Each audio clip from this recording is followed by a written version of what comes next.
ሰላም እንዴት ናችሁ? ዛሬ ይዤላችሁ የመጣሁት ኢትዮጵያ ውስጥ የሚነዱ ውድ መኪናዎችን ነው። እስከ መጨረሻው አብራችሁን ቆዩ። ይመቻችሁ።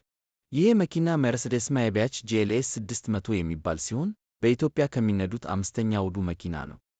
ዋጋውም እስከ ታክስ ወደ 31 ሚሊዮን ይጠጋል። ይሄኛው ደግሞ ካዲላክ ኤስካሌድ ይባላል።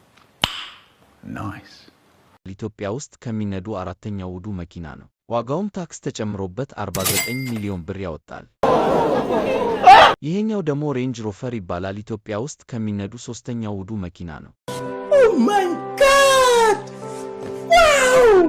ይህ መኪና አንዳንድ የአዲስ አበባ መንገዶች ላይ ሲነዳ ታይቷል።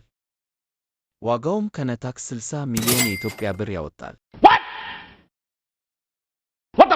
ይሄኛው በጣም ያስገረመኝ እና በጣም ውድ ነው። ስሙም ሜርሴዲስ G-ዋገን 800 ይባላል። ኢትዮጵያ ውስጥ ከሚነዱ ሁለተኛው በጣም ውዱ መኪና ነው። No! God, please, no! No! No! No! ይህ መኪና አሁናዊ ዋጋው 100 ሚሊዮን የኢትዮጵያ ብር ይጠጋል። ይሄኛው በጣም ያስገረመኝ እና በጣም ውድ ሲሆን ስሙም ሜርሴዲስ G-ዋገን 900 ይባላል። ኢትዮጵያ ውስጥ ከሚነዱ በጣም ውዱ መኪና ነው።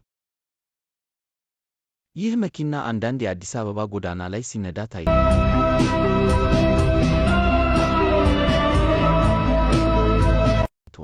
ዋጋውም የኢትዮጵያ 120 ሚሊዮን ብር ገደማ ይጠጋል።